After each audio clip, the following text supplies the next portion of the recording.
परंतु सुनित्रा वहिनींना आम्ही देखील सांगितलं की तुम्ही आता प्रमुख आहात, उत्तराधिकारी म्हणून तुमची जबाबदारी आहे। मग उद्याच्या काळामध्ये जे काही निर्णय होतील या बाबतीत तुम्ही पुढे असला पाहिजे। त्यांनी सांगितलं आपले 12-15 दिवस हे सगळे विधीचे संपू दे, त्यानंतर पक्षातल्या सगळ्या प्रमुखांना तुम्हा सर्व आमदारांना एकत्रितपणाने बोलून आपण पुढच्या चर्चा काय असतील किंवा कशा पद्धतीने आपल्याला पक्षाच्या बाबतीत निर्णय घ्यायचे हे आपण घेऊ। त्यामुळे जे कोणी आमच्या पक्षात नसलेले मंडळी, पक्षाचा राष्ट्रीय अध्यक्ष कोण असणार आहे हा ठरवण्याचा अधिकार इतर कुणालाही नाही।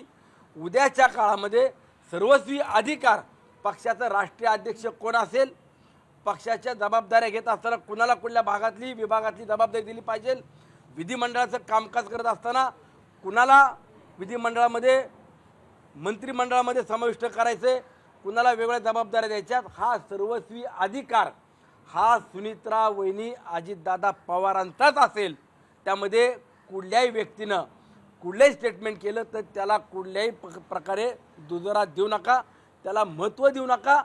मी पुन्हा सांगतो, 10-12 दिवसानंतर सुनित्रा वहिनी ज्या वेळेला प्रसारमाध्यमांना बोलवून त्यांची भूमिका स्पष्ट करतील तीच भूमिका जाहीर असेल किंवा ती भूमिका योग्य असेल।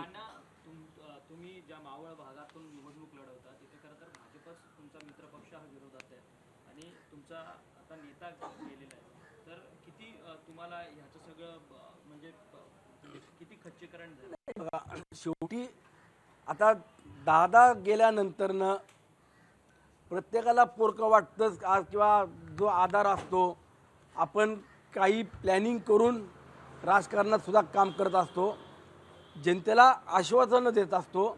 परंतु ठीक आहे, आज नियतीनं घाला घातला आणि त्यातून फक्त पुणे जिल्हा किंवा मावळ नाही तर महाराष्ट्राचीच हानी झालेली आहे, मोठी पोकळी निर्माण झाली आहे। आणि त्यामध्ये स्वतः मुख्यमंत्री महोदय देखील राष्ट्रवादी काँग्रेस पक्षाला बरोबर घेऊन राष्ट्रवादी काँग्रेस पक्षाचे नेते मंडळी जो निर्णय घेत आहेत त्याला देखील अनुमोदन देत आहेत, त्याचं त्यांना देखील समर्थन करतात किंवा त्यांच्या मागे उभे आहेत। कालच्याच सगळ्या प्रक्रियेतनं आपण पाहिलं असेल।